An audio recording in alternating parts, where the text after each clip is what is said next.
Iniciando a gravação neste momento, aguardando alguns minutos para iniciarmos a nossa formação de hoje.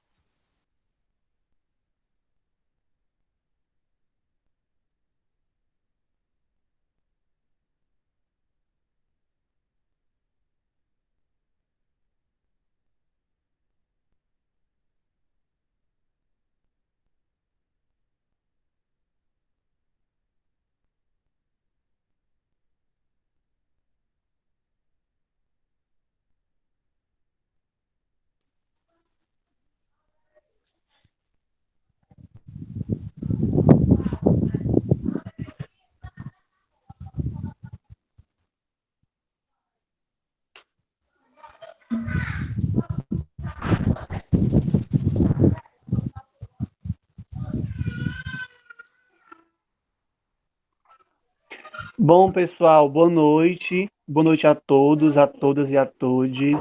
É uma satisfação estar podendo dividir esse espaço de formação com vocês, esse espaço de construção de saberes que se faz coletivo, mas também individual, né? Para quem não me conhece, gostaria de pedir o companheiro Renato só por um instante para mutar o microfone, para não dar interferência no momento, por gentileza. Obrigado.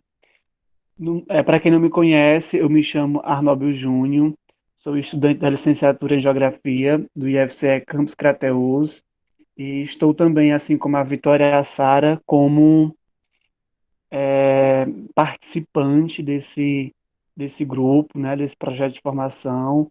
Estamos aqui como monitores desse projeto que se faz urgente para a gente pensar a aplicabilidade das leis 10.609, 11.645, de modo que a gente possa construir uma educação antirracista, de modo que a gente possa pautar uma outra pedagogia na escola, que essa pedagogia possa estar representando essas outras epistemologias, esses outros sujeitos que ocupam os bancos da escola, né?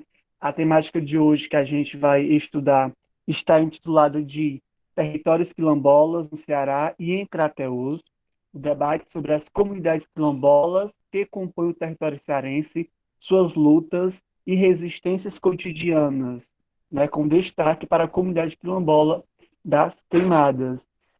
Aqui nessa sala também se encontra presente a professora mestra em Meio Ambiente e Desenvolvimento Sustentável, a professora Flávia, hoje doutoranda em Geografia. Né?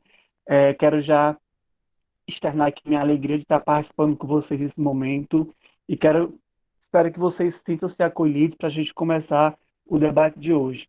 Bem, os palestrantes de hoje é o professor Hilário, né, é o companheiro Renato Baiano e a Michelle Lourenço, né? O companheiro Renato Baiano é coordenador estadual das comunidades quilombolas do Ceará.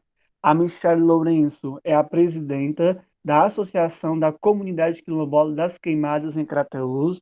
O companheiro Hilário Ferreira é militante do movimento negro, mestre em História Social, graduado em Ciências Sociais, é professor pesquisador da História e Cultura Negra do Ceará e conselheiro da Rede Nacional de Religiões Afro-Brasileiras e Saúde, né? Só para ressaltar que esse projeto que tem como objetivo principal contribuir com a formação dos professores, né? É um projeto que está sendo desenvolvido pelo NEABI Campus Crateús, em parceria aí com as instituições de educação básica, de modo que possa oferecer essa formação continuada, né, para os professores da educação básica dos sertões de Crateús. É, com relação ao processo metodológico de hoje, né, como é que vai ocorrer? Então, o professor Hilário irá iniciar, ele terá 25 minutos para a sua exposição, posteriormente, para o uso da palavra, a Michele, e por último, o companheiro Renato Baiano, cada um com 25 minutos para expor, né, enfim, para trazer suas exposições, e posteriormente a gente vai abrir para o debate. Mas antes de passar a fala para o professor Hilário, eu quero convidar aqui a professora Ingrid para fazer uma fala inicial, caso ela queira. A palavra é sua, Ingrid. Enquanto componente também desse nosso grupo, né?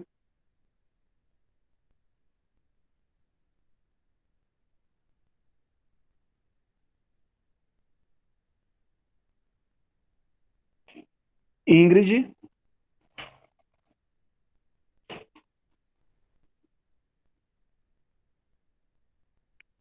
Bom, deve ter acontecido alguma coisa, mas é isso, pessoal. E agora eu convido o professor Hilário Ferreira para fazer uso da palavra.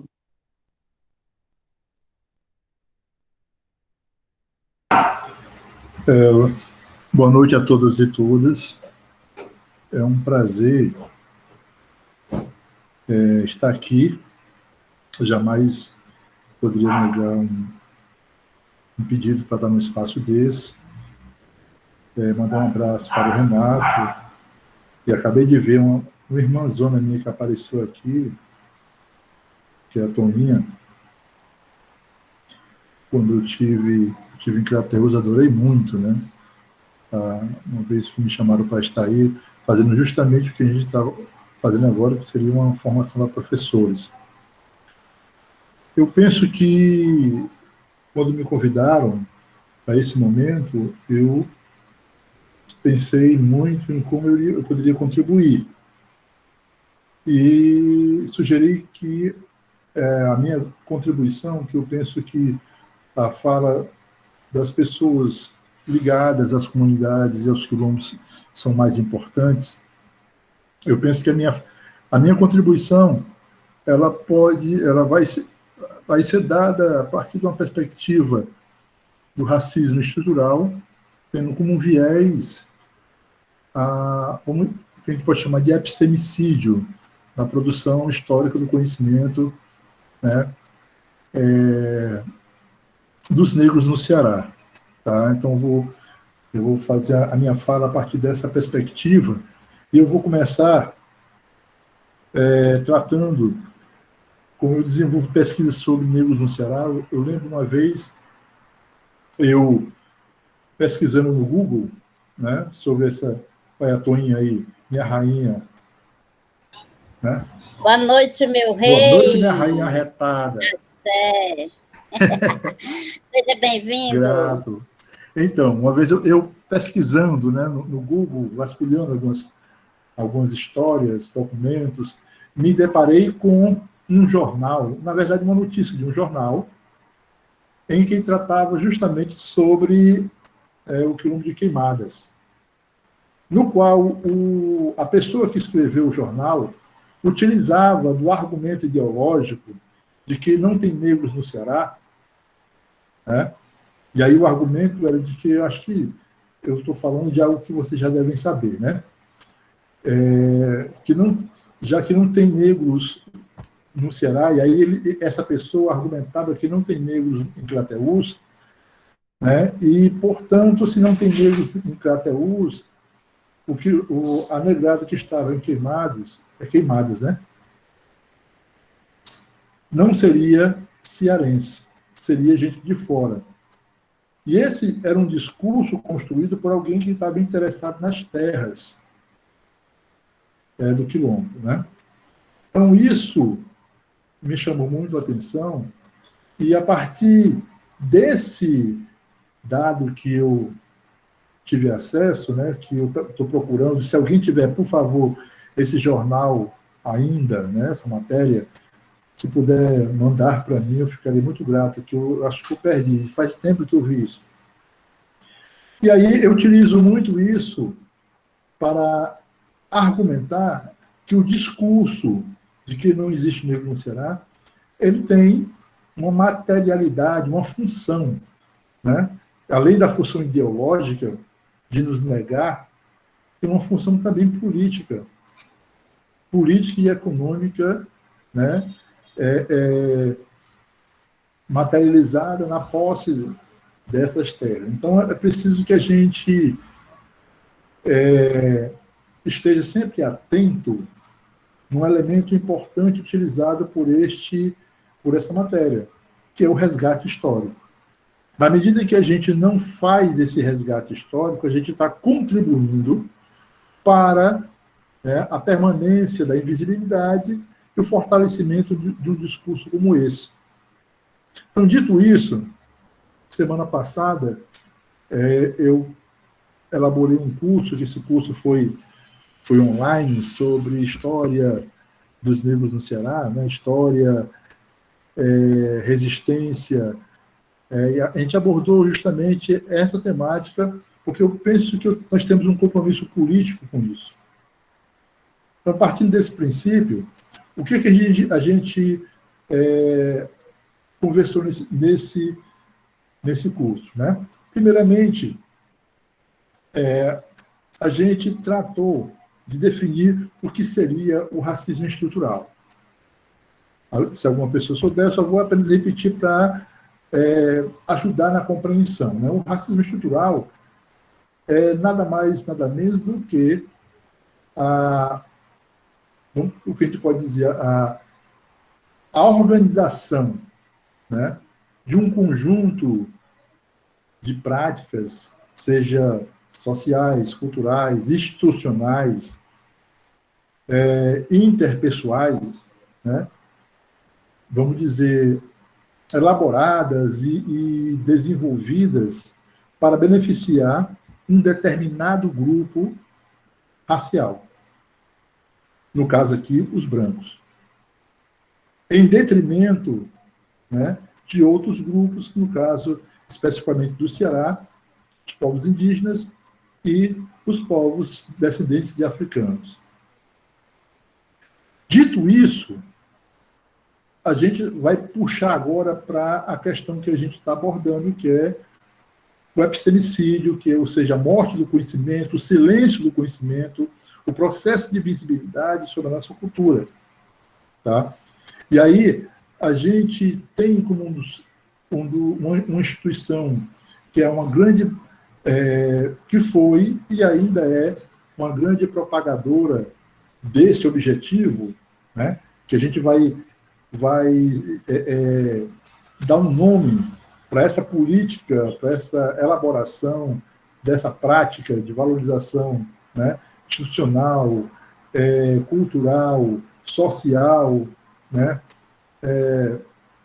vamos dizer, das relações interpessoais, né, que beneficia apenas um grupo branco, vamos chamar isso de branquitude. Tá? A nível de conhecimento, nós temos, dentro das instituições, uma produção de conhecimento que valoriza o conhecimento europeu.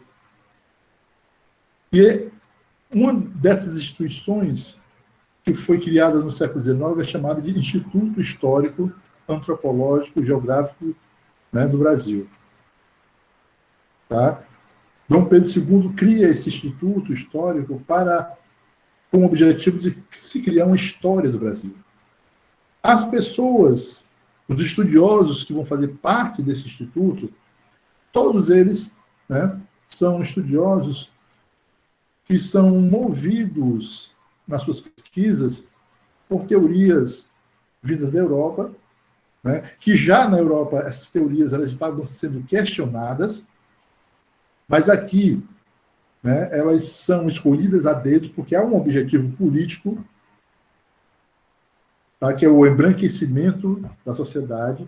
Então, que teorias são essas? Evolucionismo, darwinismo social, positivismo, são teorias que são aplicadas dentro de um estudo sobre a história do Brasil. E essas teorias veem a cultura dos povos indígenas, dos povos, né, de matriz africana e afro-brasileiras como, né, irrelevantes, como inferiores. Tá? Então, você vai observar, né, se tiver algum professor de literatura aqui, ele vai confirmar o que eu estou falando, né, que esse trabalho de silêncio sobre a cultura negra, ela já se inicia com a primeira geração dos romancistas. As obras, os romances dessa primeira geração de romancistas, os negros não aparecem. O índio, quando aparece, é um índio idealizado, europeizado. E esse aparecimento, a presença desse índio, né, nada mais é do que uma forma de construção e elaboração de um mito de origem do brasileiro. E aí nós temos um cearense, romance cearense, fazendo esse papel, que é o José de Alencar, na sua obra Iracema. Essa obra Iracema, ela é nada mais nada menos uma apresentação desse mito de origem do brasileiro. Tá? E aí você tem no final a morte da Iracema, e essa morte da Iracema não é só dela, é uma morte simbólica, né, dos povos indígenas daqui. Tá? Os nossos antepassados, eles deixam de existir quando há a dita abolição, que eu questiono que não houve abolição aqui. Né? Então, a partir de 25 de março de 1884, esse processo, esse silêncio, né, sobre a nossa história, ela é reforçada com a criação do nosso Instituto Histórico. Então, o Instituto Histórico do Ceará, ele surge, nasce em 1887, com o mesmo modelo de estudiosos que tinha nos outros estados, ou nas outras províncias. Então, eles começam a produzir um conhecimento onde, né, há uma reprodução na escrita e na pesquisa de um objetivo geral, que era de silenciar sobre a nossa cultura, sobre a nossa história. Então, se você pegar as obras, né, que vão mais tarde serem as referências dos livros de história, né, esses livros, essas obras oficiais, elas tocam na questão negra somente num passado distante, e a partir de dois temas: escravidão e abolição. A escravidão, né, os nossos antepassados, eles não aparecem como sujeito do processo de luta, mas passivos. A abolição, ela é passada como se a partir de um grupo de jovens brancos de classe média, que, movido por um sentimento altruísta, resolvem, né, se organizar e combater a escravidão. Tá? O que está implícito tanto nessa proposta aqui, dessa historiografia, né, quanto a nível geral, da historinha, né, de que uma princesa branca resolve abolir a escravidão, o que está implícito é uma mensagem de que a luta contra a escravidão é uma dádiva dos brancos. E nós, negros, devemos agradecer isso, porque, né, aqui um grupo de ex-comerciantes resolve se juntar e lutar pela nossa alforria e liberdade. A nível nacional, né, uma princesa branca resolve, né, também por um sentimento, entre aspas, altruísta, assinar, né, o fim da escravidão. Durante todo esse processo, né, você tem um silêncio sobre a nossa história. E a partir desse silêncio é construído várias visões, e é reforçado, esse silêncio reforça um discurso de que nós não existimos. Todos os negros cearenses ou negros cearenses já foram, ou, né, já passaram por uma situação de alguém perguntar: você é daqui? E quando você diz eu sou daqui, as pessoas não acreditam. Acham que você ou é maranhense, ou é do Recife, ou é baiano, ou é carioca, mas nunca daqui. Porque nós temos aí, né, a força ideológica desse discurso. E esse discurso, né, ele tem, né, voltamos ao artigo de jornal, ele serve para várias funções. Tá? Essas funções, tá aí, apresentei uma agora, né, ou seja, numa realidade de extrema ausência do Estado, de violência, né, onde o latifúndio ele é a força política, tá? Há o discurso de que né? Não tem negro no Ceará, e se não tem negro no Ceará, aquelas pessoas que estão ocupando aquelas terras que eu quero, o latifundiário pensa, eu vou usar o discurso de que eles são de fora, não são daqui. Porém, né, a partir da década de 80, os cursos de história passam, né, a ter contato com uma nova metodologia que olha agora, né, para a documentação e dialoga com essa documentação e resgata, na fala do opressor, as ações e as lutas do oprimido. E aí a gente começa a dar voz aos oprimidos. E a partir desse princípio, né, dessa nova postura metodológica, que alguns vão chamar de nova história da escravidão, a gente teve a possibilidade de construir e desconstruir essa visão preconceituosa, essa visão equivocada de que nós não temos passado. Então, eu particularmente, né, venho pesquisando sobre isso. Então, a primeira coisa que é importante, desde o momento em que Martins Soares Moreno veio, né, aqui povoar essa região, ele trouxe com ele alguns negros libertos, e quando ele chega aqui, ele encontra vivendo com alguns povos indígenas, alguns angolanos. Um deles era um negro chamado João Malemba. Isso é importante se colocar. Tá?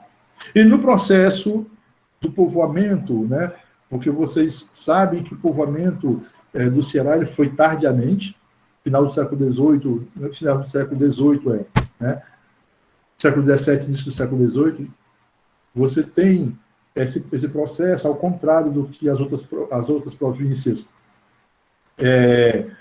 vivenciaram, que foi do litoral para o sertão, o nosso e o Piauí foi do sertão para o litoral, seguindo, né, a trilha do charque, né, e dos bois. Né? Então, as pessoas que vinham nesse comércio do charque, vindo da Bahia, principalmente, eles acabavam situando-se, parando em lugares próximos aos rios, né? E ali foi sendo criado, nascendo as primeiras vilas, né? Como Aquiraz, ali próximo do rio Acaraú, né? Crateús, e outros e outras cidades elas vão se desenvolvendo. E juntamente com esses, vamos dizer, esses povos, no meio você encontra também negros libertos. Alguns anos depois, né, começa a chegar aqui a escravidão, né, alguns senhores com seus escravos. E aí a sociedade escravista começa a aparecer, começa a estar presente, mas há um grande número e significativo de negros, o que a gente vai chamar de província do Ceará. Tá? E os africanos que vão chegando aqui, tá, eles são, em sua maioria, predominantemente do grupo étnico-linguístico Bantu. Tá? Os Bantus, eles são da região do continente africano, da região central à região sul, mais especificamente Congo angolano. Tá? Você vai ter uma cultura congo-angolana muito presente no século XVIII, no século XIX, né? E ainda hoje no presente, no século XX, século XXI, matriz congo-angolana. Então, nós falamos sem saber o quibundo, o quicongo, palavras como munheca, bunda, umbigo, né? Estão no nosso vocabulário cotidianamente, caponga, mulungu, mombaça e tantas outras. Né? Do ponto de vista religioso, todo mundo sabe que vamos dizer, nessa religião brasileira chamada Umbanda, a contribuição, né, dos povos africanos é o candomblé de Angola, que está lá presente, A província do Ceará, ela é repleta de sambas, samba de umbigada, né? Aí alguém pode estar pensando, o que seria o samba de umbigada? O samba de umbigada é o chamado tambor de crioula que tem no Maranhão. Quem ainda não viu, é só entrar no YouTube e botar tambor de crioula. Porque era o samba de umbigada, ele vai ter 3 nomes dependendo da província e do lugar. No Maranhão é chamado de tambor de crioula, aqui era samba de umbigada, em outras regiões do Nordeste era chamado de punga, né? Então, os batuques também era muito conhecido. Então, você tinha aqui, né, o samba de umbigada, e nós sabemos que o samba vem de semba, que é uma dança lá de Angola. Tá? Nós tínhamos a festa do Congo, que também já está dito aí, né? As festas do Congo que existiam aqui em Fortaleza era muito frequente, estava intimamente ligado com as Irmandades do Rosário dos Pretos, que era uma irmandade que tinha uma influência muito grande dos povos angolanos e do Congo, de matriz bantu. Para quem não sabe, as irmandades que existiam no Brasil, elas foram desenvolvidas pela Igreja Católica com o objetivo de, vamos dizer, no sentido crítico, de domesticar esses africanos. E eles eram organizados a partir das etnias, né?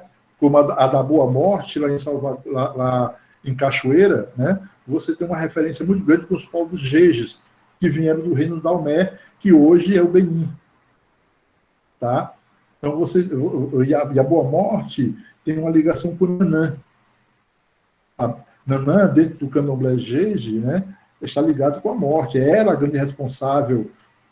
Né, professor, o senhor tem 5 minutos. Perfeitamente, eu estava esperando isso. Né? Então, ela é a grande responsável pela matéria dentro da cultura jeje e iorubá, pela criação do ser humano, que é a lama. Né? Então, dito isso, para fechar, né, eu penso que defendo mais do que nunca que é preciso que a gente democratize a produção do conhecimento em sala de aula. Né? Nós estamos vivendo hoje um retrocesso, desde o golpe que ocorreu, que derrubou a presidenta Dilma, né? Uma retomada por parte da classe dominante da busca de privilégios. E essa busca de privilégios tem muito a ver com as políticas afirmativas. A presença de negros dentro da universidade, tá? Que se recusa a estar no lugar construído, desenvolvidos e indicados pelo racismo. Ou seja, você vai ter que ser pedreiro. Quando tem as cotas, ele diz, não quero ser pedreiro. Né? Eu respeito a profissão de pedreiro, mas eu quero ser advogado. Então, ele entra na faculdade, ele entra nos institutos federais na busca de ter uma profissão diferente do que a família dele teve. Tá? A Lei 10.639, ela é de uma importância ímpar, e a 11.000 também. Tá? Por que ela é de uma importância ímpar? Porque é de extrema importância que a produção do conhecimento em sala de aula ela reproduza a composição étnica dos alunos de sala de aula, tá? E do povo brasileiro. É inconcebível, inaceitável que a produção do conhecimento só valorize a cultura europeia. Na medida em que a gente introduziu durante um tempo a 10.639, né, determinadas visões exclusivas europeias elas foram desconstruídas. No caso, aqui, para fechar, a pedra de toque, né, a cereja do bolo da cultura ocidental, que é a filosofia. A Lei 10.639, ela trouxe um conhecimento sobre o continente africano, onde revela que a filosofia não nasce em Atenas, ela nasce no Egito. Então, isso incomoda, porque a base do conhecimento, né, que gerou toda a ciência ocidental era e é, né, lá no conhecimento grego. Mas quando você tem ali 10.639, quando você estuda, tá, o Egito, né, Camed, quando você tem acesso a o reino, né, do Mali, uma cidade chamada Timbuktu, que é uma cidade universitária, você vê que a produção do conhecimento, havia um diálogo entre estes povos. O próprio Aristóteles ia muito no Egito. Então, essas informações, elas desconstroem, né, o epistemicídio. E o epistemicídio, ele tem uma função política, tanto do ponto de vista geral, para nos negar, quanto do ponto de vista local, como a gente falou aí no caso dessa matéria. E aqui eu encerro, né, para a gente mais tarde nos enriquecer com o debate e ouvir mais os nossos companheiros e companheiras que aí se encontram. Grande abraço a todas e todos. Muito obrigado, professor. Agora eu vou passar a palavra para a Michele Lourenço. Fique à vontade, Michele.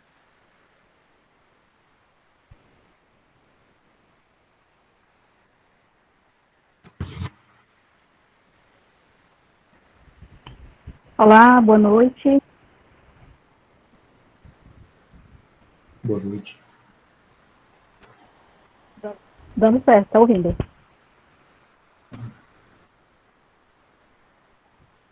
Bom, primeiramente, queria dizer que é uma honra estar participando aqui com você nesse momento. Dizer o professor Hilário, que aula maravilhosa, né? Deu saudade da sala de aula. Que bom estar aqui participando com vocês. Como muitos sabem, eu não sou professora, eu não sei dar aula, né? Mas eu contribuo da maneira que eu posso para, assim, agregar o conhecimento de vocês, né? E aprender também.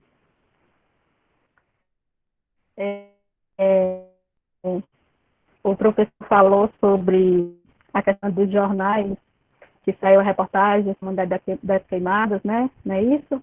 Eu tenho todos os jornais, vou lhe mandar depois, tá bom? Eu gosto sempre de começar contando da história, eu faço um resumo da história para que vocês possam entender melhor a luta da comunidade. E aí depois a gente, se vocês quiserem saber algo mais que eu não disse, vocês podem estar comentando. Se não me engano, vai ter umas perguntas e respostas, é isso? E assim, a nossa luta começou já faz muito tempo, ela foi dada início em 2005, né? Inclusive hoje, 18, né, a gente está comemorando 15 anos do reconhecimento da Fundação Cultural Palmares, que a gente tem, né, o reconhecimento da fundação para a comunidade. Hoje a gente está fazendo 15 anos desse reconhecimento. E aí é uma data que a gente sempre gosta de comemorar, mas infelizmente esse ano, devido à pandemia, né, a gente vai estar adiando. E assim, a nossa história, ela se resume, ela é muito, gosto de dizer que ela é bem resumida, porque a gente teve uma desconstrução de identidade. Quando o professor falou do racismo estrutural, a gente sofreu muito aqui no Crateús, no Ceará, no Crateús em especial, quando a gente recebeu o reconhecimento e deu conhecimento à população do que a gente era, de que a gente se identificava com a comunidade quilombola. Sofreu na pele isso, devido à nossa família, às famílias que existem na comunidade, que existiu e que existem, serem famílias bastante carentes. A gente estava dando início a uma guerra mesmo contra pessoas de poder aquisitivo mais do que a gente, né? Quando você vê pessoas que têm um poderzinho melhor, você está desafiando uma sociedade capitalista que não aceita. Então, quem é que vai acreditar nesse povo, né? Tão humilde que estão falando agora, esse povo que saiu da onde, veio da onde. Quando a gente fundou uma associação na comunidade quilombola, assim que a gente recebeu a titulação da Fundação Palmares, nós fundamos uma associação na comunidade e nessa associação nós ficamos em torno de 300 pessoas. Ou seja, toda a comunidade se reconheceu, entendeu, né, o que era que a gente estava, por que era que a gente estava se reconhecendo, por que era que a gente estava lutando, entendeu as suas origens, a gente explicou, a gente trouxe pessoas, professores para explicar. Tudo aquilo que a gente já vivia identificava a gente como remanescente. Só que nós não entendíamos isso, né? A gente não entendia, porque a gente não era sabedor da lei, a gente não tinha conhecimento de que a gente era remanescente, de que todo aquele sofrimento que a nossa família sofreu, do que nossos pais, nossos avós e nossos bisavós sofreram, viveram de uma maneira escravizada. E a gente não entendia isso ali, a gente só levava um dia após o outro, de sofrimento, de trabalhar de sol a sol, e a gente entendia que isso ali era normal, porque a gente não estudou, a gente não tinha o conhecimento disso ali. Eu falo hoje pelos meus pais, pelos meus avós, meus bisavós, tataravós, e eles não tinham esse conhecimento. Quando o meu pai, alguns de vocês devem conhecer, Francisco Lourenço, conhecido como Nenê Lourenço, ele teve a oportunidade de estudar um pouquinho e descobriu essas leis que protegiam e identificavam comunidades quilombolas, pessoas remanescentes, e lá ele descobriu que a gente era remanescente, a nossa vivência era remanescente, a nossa família era remanescente, a maneira de como nós vivíamos era no quilombo. Tudo isso nos identificou como comunidade quilombola, só que nós não sabíamos. Aí ele veio nos ensinar a dizer como a gente vivia, era essa maneira quilombola, né? A comunidade quilombola que vive como nós vivemos, e ainda hoje, como a gente vive aqui na comunidade, identifica-se como comunidade quilombola. E aí, logo no início, nós tivemos uma desconstrução muito grande, porque nós trabalhávamos na fazenda, nós trabalhávamos para os proprietários, para os fazendeiros, e quando nós nos reconhecemos, o que foi que eles fizeram? Eles disseram, na minha terra você não vai mais trabalhar. Então, aquelas pessoas que trabalhavam nas terras, as nossas famílias que trabalhavam nas terras dos fazendeiros, foram obrigados a sair. Muitos perderam sua casa, que a casa não era sua, morava na terra deles. Muitos perderam o seu emprego não, seu trabalho, né? Eles deixaram. Aí muitos, por fraqueza da mente, disse que não era mais remanescente. A desconstrução que eu entendo é nesse ponto, que as pessoas deixaram de se reconhecer, porque não tinham como se sustentar dentro da comunidade. Como a comunidade é uma comunidade muito carente, quando você fala de assim, mas a pessoa deixou de se identificar porque perdeu o emprego, por que não foi arrumar um emprego em outro lugar? Estamos falando de um racismo estrutural, como o professor falou. A gente lutou até no município para a gente sobreviver. Porque quando nós nos reconhecemos, nós ficamos tão mal vistos que até a gente mora a 26 quilômetros da cidade de Crateús. Até para a gente pegar um transporte para ir para Crateús, que nós não temos transporte, a gente pega o transporte que passa na rua. Até para nós pegar um transporte, a gente não podia. Tinha carro que dizia que não levava a gente, porque nós era quilombola. Essa foi a desconstrução, e as pessoas foram deixando de dizer que eram remanescentes. De 300 pessoas, nós ficamos com 95 famílias que sustentaram, dizendo, se reconhecendo, olha, eu sou remanescente. E ainda hoje a gente tem essas 95 famílias que resistem, que dizem, que afirmam que são remanescentes. Mas o racismo que a gente sofreu, o preconceito, a gente sofreu na pele, ainda hoje a gente sofre.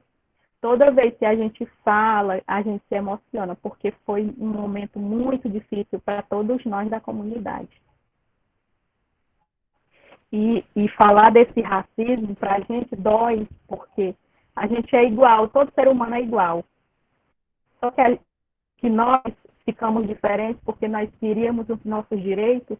Nós nascemos e crescemos numa terra, nós trabalhamos e morremos naquela terra e a gente não ter direito de dizer que aquela terra é nossa, porque chegou um com mais poder aquisitivo, com mais dinheiro e cercou a terra e disse que era dele.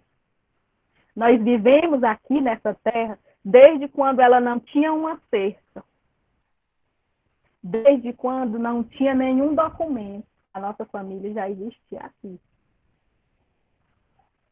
A nossa comunidade é tão antiga que quando a minha família, os meus avós, tataravós, bisavós, chegavam e contavam para nós, são coisas tão absurdas aos olhos hoje da gente, que você diz que é absurdo, gente. Isso dói na gente as coisas que eles contavam para nós.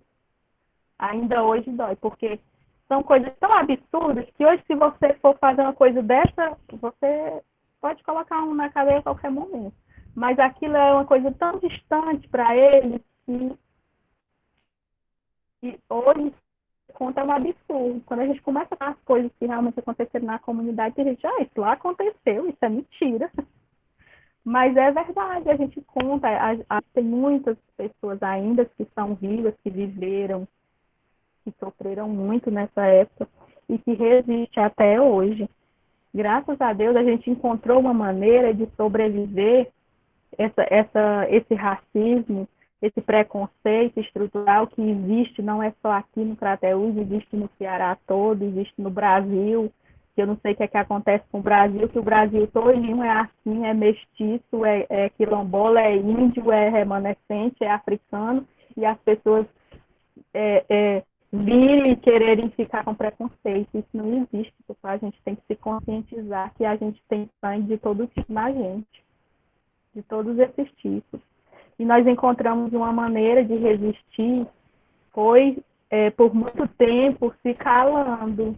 A gente não revidou.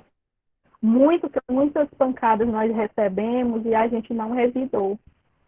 Nós tivemos audiência pública, nós tivemos mesa redonda para resolver. Quando o Francisco Lourenço, que foi meu pai, que já faleceu, quando ele faleceu, que passou para mim, por eu ter menos conhecimento na época do que o pai, ele de novo com força total para derrubar o trabalho que tinha, derrubar o trabalho do INCRA e a gente abria mão, se a gente desistia dessa proposta que a gente tem.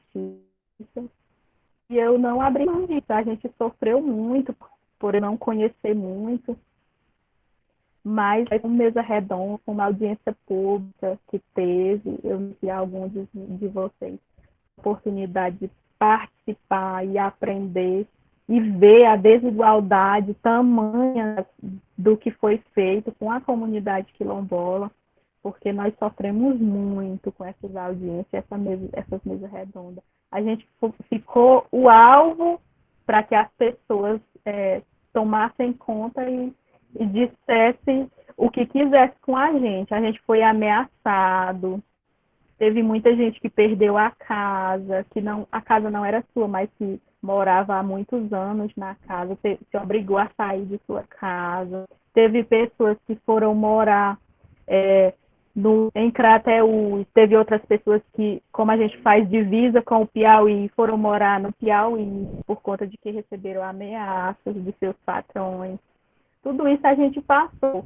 E se a gente tivesse denunciado, que nem diz, eu recebi até uma denúncia que diz que se a gente tivesse denunciado, o caso teria sido pior, né? A gente não sabe, porque a gente resolveu calar e tentar resolver a situação. Então, foi a maneira que a gente tentou resolver entre nós mesmos. Então, nós calamos. Quando nós calamos, eles pararam de nos ameaçar, eles pararam de cutucar, de dizer o que é que a gente tinha que fazer, de perseguir as pessoas. Então, por muito tempo, nós ficamos calados. Quando chegou o IFCE no Crateús, a gente foi procurar, diz, olha, o IFCE vai trabalhar sobre essa questão, e aí veio Valéria, uma força maravilhosa que veio para a comunidade, que fala mesmo, e ela chegou e ajudou a comunidade hoje está com uma autoestima um pouquinho elevada, né? Eu gosto de dizer isso, porque a gente criou uma alma nova para lutar, para vem nos orientando, nos munindo de conhecimento, para que a gente possa resistir por mais tempo, né? Porque é uma luta muito intensa e quando você luta por terra, você vira alvo muito fácil. Então, eu fui ameaçada muitas vezes, né, por eu ser mais nova, porque a comunidade é uma comunidade muito idosa. Então, as pessoas mais jovens que acompanham a comunidade, elas de 40, 45 para cima. Os jovens, eles não querem discutir sobre esse assunto. A gente está querendo descobrir uma maneira de como engajar esses jovens para que eles venham fazer parte da comunidade, porque a gente está lutando tanto. Para essa luta, a gente tem certeza que não é para nós, que tem 50, 40 anos, é para os nossos filhos, para os nossos netos. A gente tem essa consciência, mas isso, a gente tem essa preocupação de dizer a gente tem que achar uma maneira de trazer esses jovens para dentro da comunidade, de trazer esses jovens para a luta, porque é uma coisa que eles não se interessam. A gente deve ter um grupinho de 5, de 6, e a gente também tem um grupo de jovens, mas eles não querem falar sobre esse assunto. Eles não querem falar do racismo, eles não querem quebrar esses tabus. Eles querem dançar, fazer as danças que eles fazem na comunidade, eles querem jogar capoeira. Eles não querem fazer esse tipo eles não querem participar, por exemplo, de uma reunião. A gente tem que descobrir uma maneira de trazer esses jovens para dentro das propostas, trazer esses jovens para dentro da sala para discutir isso, porque a gente se sente muito sozinha. Eu acho que da minha idade mesmo só tem eu ou 3 ou 4 pessoas, mas o restante são todas pessoas de mais idade que tem na comunidade. Então, foi uma maneira que eu achei de estar protegendo essas pessoas de tantas ameaças, porque a gente tem pessoas que sofreram psicologicamente. As ameaças não foram só verbal, né? Teve ameaça corpo a corpo também, a gente teve luta, a gente teve as vias de fato realmente. Então, foi uma maneira que a gente achou de estar protegendo essas pessoas, calando, muitas vezes calando. Isso não quer dizer que a gente deixou de lutar, foi só uma maneira que a gente achou de estar protegendo essas pessoas, que a gente está falando de pessoas de mais idade que já sofreram tanto. Então, a luta a gente traz para a gente mesmo. Vamos respeitar essa luta, nós que somos mais jovens. Então, eu chamo eles, vamos para a luta, vamos enfrentar, vamos para a mesa redonda, vamos para a reunião, vamos ficar cara a cara com os proprietários, mas os idosos a gente deixa eles lá guardadinhos, que é para que não tenha nenhum problema, que as pessoas possam, assim, permanecerem vivas por mais tempo, né? Para que a gente não tenha, né, venha a desencadear nenhum problema mental nessas pessoas. E a nossa luta tem sido essa por vários e muitos anos. Como eu já disse aqui, a gente hoje está fazendo 15 anos que a gente recebeu a certidão da Fundação Cultural Palmares. Para nós é um motivo de muito orgulho a gente ser de uma das primeiras comunidades que recebeu a certidão. Acho que aqui no Ceará a gente foi uma das primeiras, se não me engano, a segunda ou a terceira ou a quarta, mas fomos uma das primeiras. E para mim é um motivo de muito orgulho isso. Eu não fujo da luta, eu estou na luta, estou lutando. A comunidade, ela se fecha mesmo para você vir para a comunidade, você entra em contato, você liga, e assim eu te recebo, mas é uma maneira que a gente achou de estar protegendo os nossos. Então, a Valéria sempre, eu estou falando da Valéria porque acredito que ela seja professora de vocês e é uma pessoa que ajuda bastante a comunidade. Valéria, George e alguns outros professores do IFCE, eles ajudam bastante a comunidade, estão sempre fortalecendo a gente. E foi uma maneira que eles sempre gostam de falar que para chegar na Queimadas foi assim, meio uma bolinha que eles foram cavando para poder chegar na gente, né? Porque essa foi a maneira que a gente achou de estar se protegendo disso. E assim nós resistimos por muitos e muitos anos, estamos aí com 15 anos. Quando a gente iniciou foi em 2005, essa luta pela terra, né, em 2005. Em 2005 mesmo nós recebemos a certidão, e aí demos início ao processo no INCRA, o INCRA realizou o seu trabalho em 2007, em 2008, em 2009 o nosso representante, Francisco Lourenço, ele faleceu em 2009, e em 2009 mesmo eu entrei na associação e peguei a patente de representante da comunidade quilombola. E desde então eu estou representante da comunidade e estou nessa luta. E essa é a minha fala, gente. Eu não tenho muito o que falar. Se vocês não tiverem entendido muito bem a resistência da gente, eu acredito que eu falei mais ou menos como é que se dá a nossa luta na comunidade. Se alguém quiser perguntar, não sei se tem alguns minutos ainda, porque eu falo pouco mesmo. Se alguém quiser perguntar alguma coisa. Não, você falou lindamente. Muito. Maravilhosamente bem. Obrigada. Muito obrigado, Michele, por estar nos agraciando com essa gigantesca discussão. Me sinto muito contemplado e muito feliz em te ouvir. Quero passar agora a palavra para o companheiro Renato Baiano. Pois não, Renato?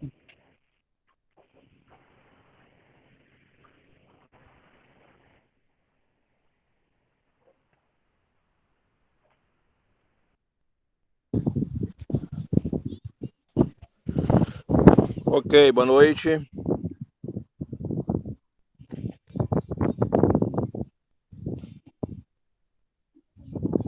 Estão me ouvindo?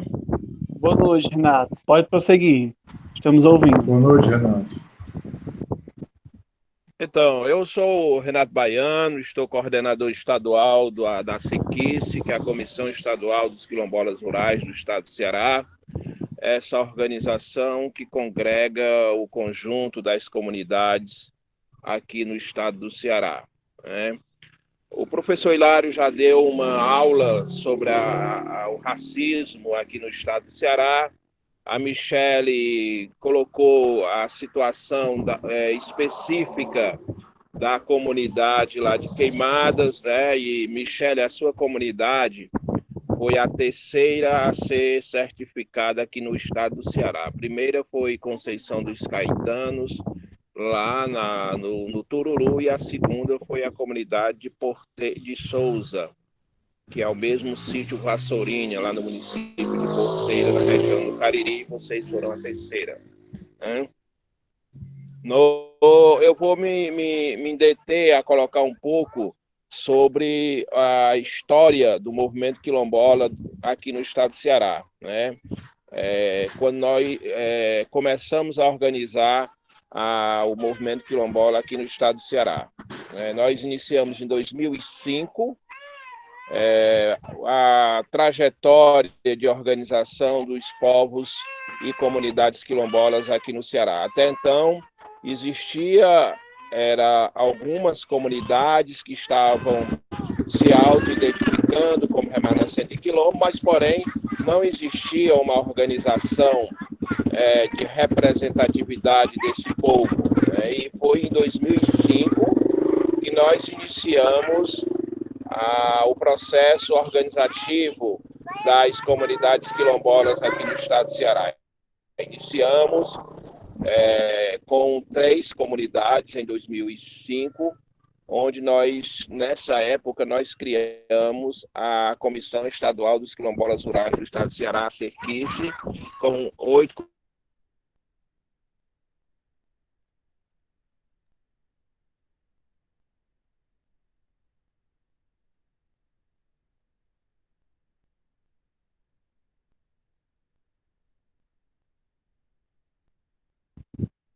Vocês ouvem o Renato, pessoal? Agora não, estava ouvindo. Agora travou. Travou um pouco, vamos aguardar. Ou deve ter caído.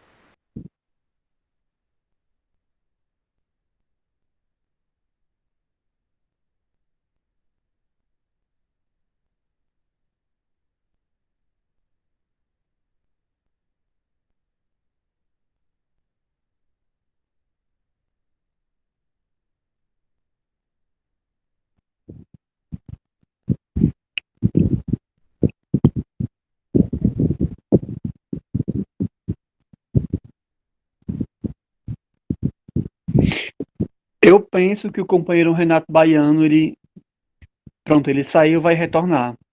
Só um instante, pessoal.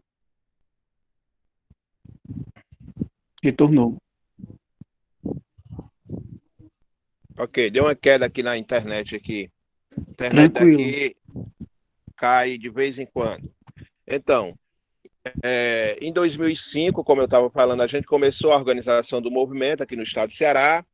E aí, em 2008, nós realizamos o primeiro mapeamento, nós começamos a fazer um mapeamento sobre os quilombos aqui no estado do Ceará, onde era que tinha comunidades remanescentes de quilombos. Quando nós iniciamos, a gente tinha notícia que aqui no estado do Ceará havia algo em torno de 190 comunidades quilombolas, grupos de comunidades negras e que poderia ser ou não quilombola. E aí nós começamos a fizemos um trabalho em todo o estado do Ceará para visitar todos os municípios aonde nós tínhamos notícia que poderia existir comunidades quilombolas, né? E aí visitamos todos os municípios do estado do Ceará. E nós, nessas visitas, nós identificamos, na época, 86 comunidades, né? Desse total, 86 se auto-identificavam como remanescentes de quilombos, né? E aí nós fizemos o mapeamento dessas comunidades, dessas 86, e começamos a desenvolver ações de organização institucional, criação de associações, fortalecimento das entidades que já existiam, né? E começamos também a fazer o trabalho de certificação dessas comunidades na Fundação Cultural Palmares, porque existiam esses grupos, mas a maioria dessas comunidades não eram certificadas pela Fundação Cultural Palmares. E aí nós iniciamos esse trabalho de fortalecimento das instituições, das organizações quilombolas, e também fazer o trabalho de orientação e de formação e de encaminhamento da documentação para a Fundação Cultural Palmares. E esse aí foi um processo que se desencadeou e que ainda hoje ainda existe, a gente ainda está fazendo esse trabalho aqui no estado do Ceará. Alinhado a isso, nós tínhamos uma dificuldade muito grande nessa época da criação, da organização do movimento quilombola no estado do Ceará. Nós sofremos muitas pressões de todos os lados, né? De organização não governamental, da própria estrutura do governo, dos municípios, falando um pouco isso que o professor Hilário disse, que aqui no estado do Ceará não existia e não existe negro, não existia negro, e principalmente não existia comunidades quilombolas aqui no estado do Ceará. Então, foi um período muito difícil, muito complicado, porque existia uma negação muito grande. Existia, ainda existe hoje, mas naquela época ela era muito mais pesada, muito mais forte. Era mesmo de negação, de dizer que aqui no Ceará não tinha negro, aqui no Ceará não tinha comunidade quilombola, e o que nós estávamos fazendo era tentar criar uma história falsa, né, que a gente estava inventando comunidades quilombolas, que a gente estava inventando toda essa organização e que realmente isso aqui não existia. E nós tinham uma dificuldade muito grande de fazer esse diálogo para as pessoas entenderem que aqui no estado do Ceará existia comunidades quilombolas, existiam essas organizações. Então, nós começamos a fazer esse trabalho, criamos a coordenação estadual do movimento quilombola, que é de representação de cada grupo, de cada comunidade dessa, criamos uma coordenação executiva do movimento quilombola para começar a discutir ações, projetos e políticas para trabalhar essas comunidades, buscando fazer o fortalecimento desses grupos, né?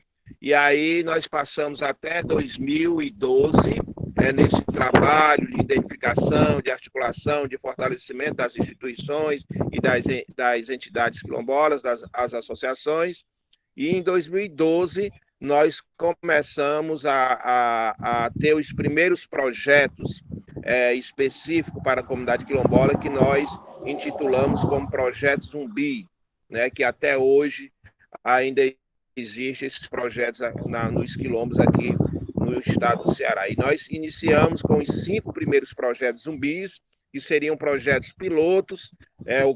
O governador na época, o Cid Gomes, disse: eu vou dar aqui destinar esse recurso aqui para vocês, para fazer um teste. Se der certo, tem mais. Se não der, acaba por aqui mesmo, né? E aí nós começamos a implantar esses 5 primeiros projetos, né? E aí, de certa forma, a gente inexperiente, aprendendo a fazer as coisas, mas conseguimos fazer que esses projetos tivessem êxito. E de lá para cá a gente começou a implantar projetos em outras comunidades. Hoje nós temos aqui no estado do Ceará 49 projetos produtivos, que são os projetos zumbis, implantados em várias comunidades quilombolas aqui no estado do Ceará, inclusive a comunidade de Queimadas, aí em Crateús, desenvolve um projeto produtivo, que é a produção de galinha caipira. Então, nós fizemos essas implementações aqui no estado do Ceará, com 49 projetos produtivos, projetos zumbis. Hoje nós temos 12 projetos São José, que são implantados em comunidades quilombolas, né? Algumas comunidades também desenvolvem ações do projeto Paulo Freire, né?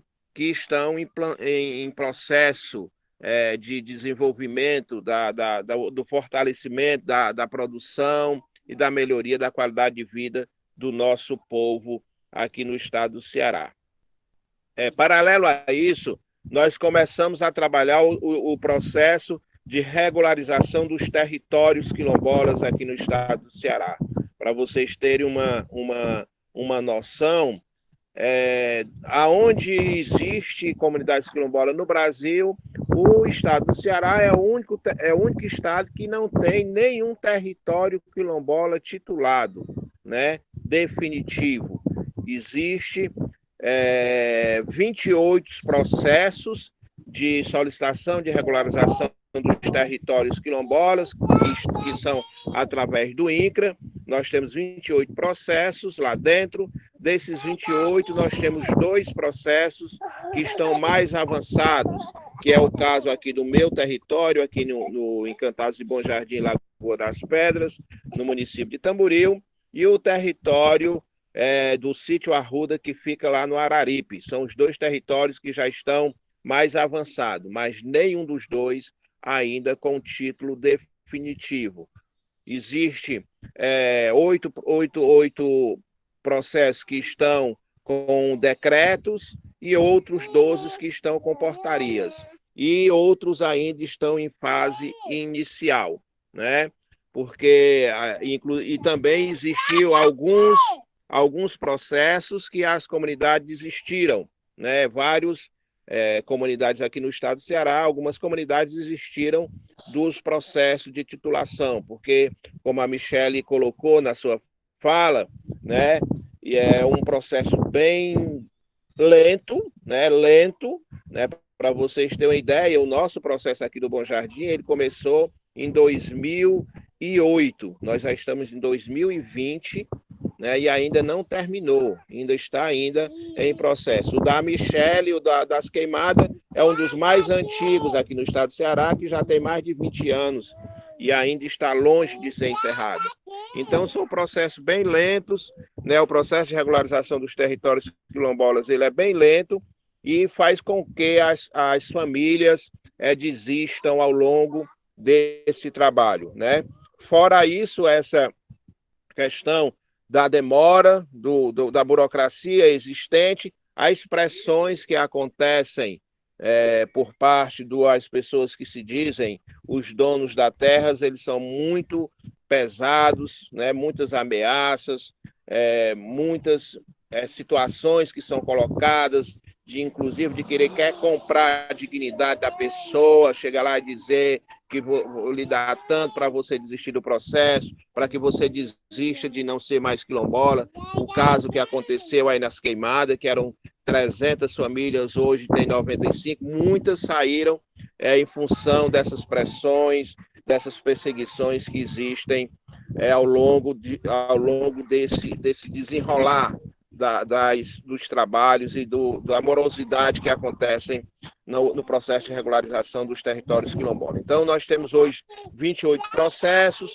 esses apenas 2 estão mais avançados, né? Estão mais avançados, os outros ainda muito desejando. E aí, agora com esse governo que está aí, que está montado, desestruturou toda a equipe do INCRA, a equipe de regularização dos territórios quilombolas, que era composto por 8 membros. Hoje, lá dentro dentro dessa equipe, só existe 3 pessoas, né? O restante foram saídas e os recursos que são colocados dentro do INCRA para desapropriação de territórios é muito irrisório. Para vocês terem uma ideia, em 2019, o governo federal colocou R$7 mil dentro do INCRA para desapropriação dos territórios quilombolas aqui no estado do Ceará. Então, de fato, não existe nenhuma intenção, né, não existe nenhuma vontade do governo federal para que seja feito o trabalho de regularização dos territórios quilombolas aqui no estado do Ceará. E aí, o resultado disso são a desistência, são o desestímulo das famílias em continuar nesse processo de regularização dos seus territórios. E isso a gente está buscando novas alternativas para que isso possa ser revertido, né? Recentemente, aqui no estado do Ceará, foi criado, através do governo do estado, um GT, que a gente chama GT dos PCTs, né, para discutir o problema da regularização dos territórios quilombolas, para que o Estado também possa assumir essa política de regularização dos territórios quilombolas. Então, esse grupo, esse GT foi criado, né, foi criado pelo governo do estado do Ceará, ele é vinculado à Secretaria de Desenvolvimento Agrário aqui do estado do Ceará, e nós estamos em processo, elaboramos uma lei, né, criamos uma lei, né, que está indo agora para a Assembleia Legislativa para ser votado,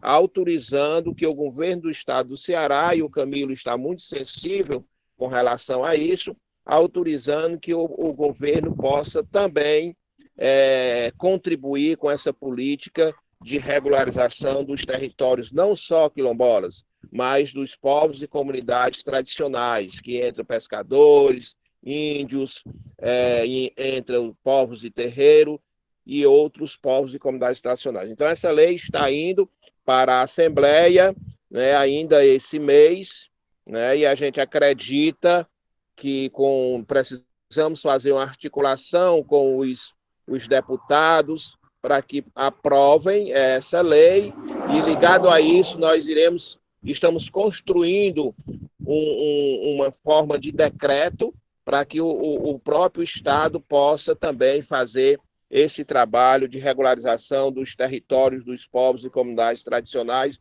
para que a gente possa avançar um pouco nessa política de regularização dos territórios aqui no estado do Ceará.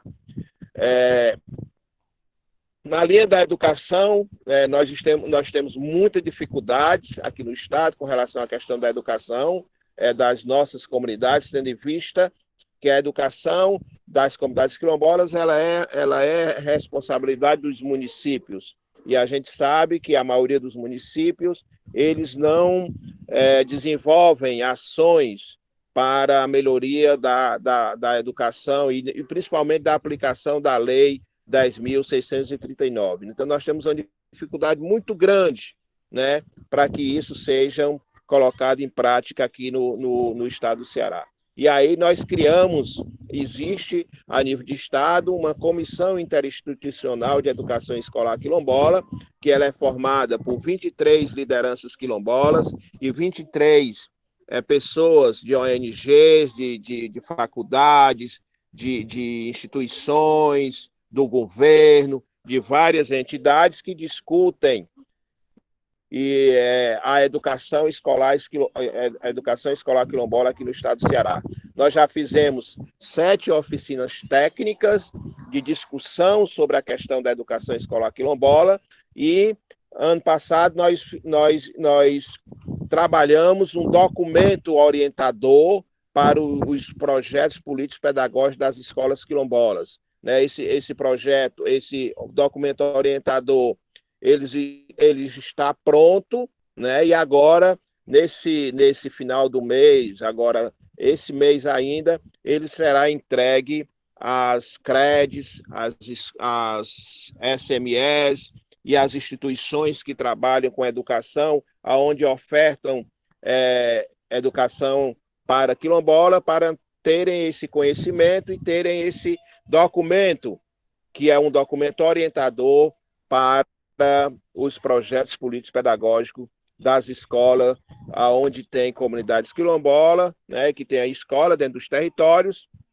e também para as escolas que, mesmo sendo fora dos territórios quilombolas, ofertam educação, atendem o público de comunidades quilombolas. Então, esse documento, a gente é um avanço nessa questão da educação escolar quilombola, né, mas precisa ainda avançar bastante. E aí, uma das reivindicações do movimento é que a educação escolar quilombola seja assumida pelo Estado, porque assim a gente acredita que nós teremos um maior avanço na própria aplicabilidade da lei 10.639. Então, esse desafio ainda está posto e que a gente está buscando fórmulas, buscando alternativa para que a gente possa também avançar nessa linha da educação das comunidades quilombolas, que respeitem o território, que respeitem a religião, que respeitem as crenças, que respeitem tudo, né? Que respeitem o povo quilombola. Né? E isso a gente está discutindo, está buscando fazer com que essas coisas avancem. Né? Aqui no estado do Ceará nós só temos uma escola, né, quilombola, que é a escola Luzia Maria da Conceição, que é lá no território quilombola de Três Irmãos em Croatá. As outras escolas estão dentro dos territórios, mas a educação, e essa dos Três Irmãos, a educação é mantida pelo Estado. E aí a gente percebe um grande avanço, um grande desempenho, e que as coisas são diferenciadas realmente quando passa para o Estado. Então, a nossa luta é que a educação escolar quilombola do Estado do Ceará seja assumida pelo Estado para que as coisas possam avançar ainda mais. Hoje, no Estado do Ceará, nós temos 49 comunidades que são certificadas pela Fundação Cultural Palmares e outras que ainda estão em processo. Né? Nós realizamos, no ano de 2018, um mapeamento que a gente fez, um diagnóstico político, social e econômico das comunidades quilombolas. Né? Nós iniciamos esse diagnóstico com 86 comunidades e hoje o Movimento Quilombola do Estado do Ceará reconhece, a partir desse mapeamento, desse diagnóstico que foi feito, nós hoje trabalhamos com 76 comunidades quilombolas no estado do Ceará, sendo o território aqui da região de Crateús e Inhamuns um que tem o maior número de comunidades quilombolas aqui no estado do Ceará, com 32, né, das 76. Ligado a isso, nós realizamos a primeira amostra dos produtos da agricultura e produtos artesanais das comunidades quilombolas, que foi feito em 2018, e junto com isso também, junto com a feira, com a amostra, nós fizemos o diagnóstico, o mapeamento, fizemos a amostra. Realizamos já aqui no estado do Ceará 18 encontros estaduais, né? Em várias localidades aqui do estado do Ceará, nós realizamos já 18 encontros das comunidades, das lideranças do estado do Ceará, e que são encontros para fortalecer a luta, para planejar, para avaliar, para discutir, para encaminhar e determinar as ações com relação ao movimento quilombola aqui no estado do Ceará. Agora, esse ano, a gente não fez nenhum por essas questões da pandemia, estamos pensando no próximo ano a gente possa realizar. Né? Ligado a isso, nós fizemos um encontro, o primeiro encontro de jovens quilombolas, né, que foi feito lá na comunidade de Porteiras, lá na Caucaia. Estava previsto fazer um esse ano, que seria inclusive aí na comunidade de Queimadas, em Crateús, mas por esse problema da pandemia não foi possível, e a gente está pensando, dependendo das situações, realizar esse encontro no próximo ano, né? Depender de como é que vai ficar essa situação da pandemia, se vai aparecer uma vacina ou não. Então, em síntese, hoje nós temos a organização, a estrutura do movimento quilombola. Existe a Comissão Estadual do Movimento Quilombola, que é a Cerquice, que é formada por dois representantes das 76 comunidades. Dessa organização, nós tiramos a coordenação executiva, que é uma comissão menor, que pensa e que orienta as ações do movimento quilombola. Nós temos a coordenação estadual que é formada por duas pessoas, que é um coordenador e o suplente. No caso, eu estou coordenador e a Cristina, lá de Caucaia, é a suplente. E temos a coordenação nacional, que é a CONAC, que é formada por 4 pessoas, 2 titulares, que é a Cristina e a Aurila, e 2 suplentes, que é o Anacélio, que é aqui de Tamboril, e o Clemildo, que é lá do Morrinhos, que é essa estrutura do movimento quilombola aqui no estado do Ceará, que trabalha as políticas, que trabalha as ações e que desenvolve o trabalho aqui no município e aqui no estado do Ceará. Então, em síntese, é um resumo de como é que está organizado, de como é que está estruturado o movimento quilombola aqui no estado do Ceará. Estou aberto, se quiserem fazer qualquer pergunta, estarei para atender e responder na medida do possível.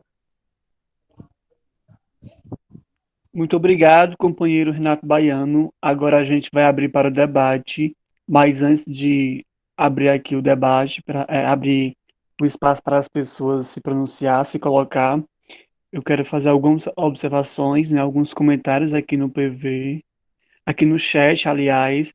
A Maria do Carmo Lucena, né, enfatiza que deve-se haver políticas públicas voltadas para os jovens quilombolas, visto que dançar também é uma forma de resistir e se afirmar.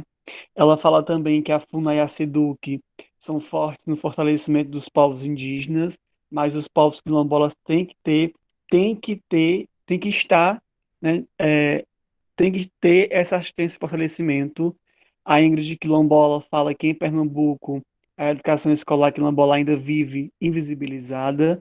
A Maria do Carmo novamente ressalta que a Igreja Católica, a Caritas Diocesana e outros movimentos, até os povos indígenas, quilombolas e ciganos, têm que ser assistidos e visibilizados. E aí, a Maria do Carmo já coloca uma questão, né? Ela pergunta: os povos indígenas de Crateús são assistidos pela SEDUC, por organizações fortes, e os quilombolas como ficam? Eu penso que essa pergunta esteja mais direcionada para a companheira Michele. Enfim, está aberto para o debate.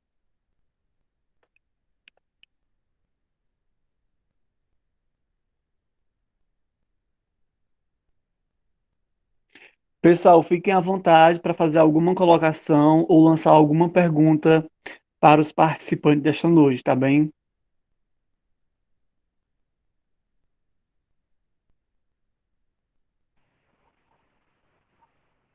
Bom, acho que pode pronunciar, né? Eu acho que a pergunta foi direcionada a mim. A comunidade de Queimadas, ela tem, né, uma escola, ela recebe uma verba como escola quilombola, mas ela não é reconhecida como escola quilombola e a gente não tem o apoio de nenhuma dessas instituições. A gente tem consciência disso, que várias instituições apoiam a comunidade, ajudam, mas a nossa comunidade, ela não tem nenhuma ajuda dessas entidades.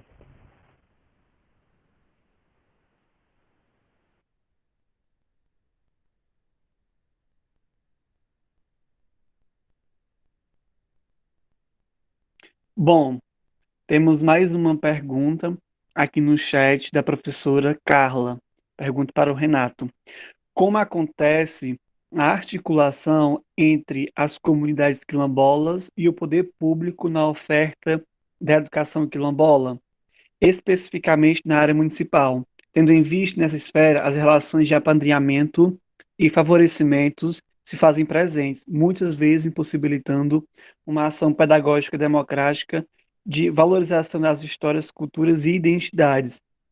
Ela chama a atenção para a região dos sertões de Crateús e Inhamuns. Fique à vontade, Renato. Como eu coloquei na minha fala, existe a nível de Estado do Ceará, ligado à Secretaria de Educação do Estado do Ceará, a Comissão Interinstitucional de Educação Escolar Quilombola, que discute as ações, discute a situação da educação escolar quilombola no estado do Ceará. Essa comissão é formada por representantes de quilombolas e é formada por representantes das secretarias municipais de alguns municípios, né? Aqui, na nossa região dos Sertões dos Inhamuns, Crateús, a SME de Crateús e a SME de Quiterianópolis têm assento nessa comissão interinstitucional. Elas fazem parte da comissão. E nós temos 23 representantes quilombolas e 23 representantes das SMEs, das CREDs, da SDA, do INCRA, das universidades, a UFC, a UES, a Unilab, faz parte dessa comissão a nível de Estado, que é a Comissão Interinstitucional de Educação Escolar Quilombola, que a gente elaborou esse documento orientador para os projetos políticos pedagógicos das escolas.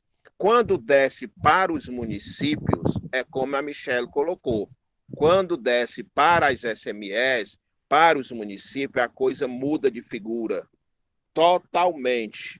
Não existe nenhum apoio, não existe nenhuma articulação, não existe nenhum diálogo com as secretarias municipais e, salvo engano, e salvo agora, nós estamos iniciando um diálogo com a Secretaria de Educação de Quiterianópolis, através do secretário, o Pedro, que está discutindo, está muito interessado em implementar ações de educação escolar quilombola dentro do município de Quiterianópolis, com as comunidades de Quiterianópolis, inclusive discutindo a possibilidade de se criar em Quiterianópolis a Coordenadoria Municipal de Promoção de Igualdade Racial e o Conselho Municipal de Igualdade Racial para discutir essas políticas, não só políticas educacionais, mas políticas de saúde, política de assistência social, de regularização dos territórios, política para a juventude, para as mulheres. Então,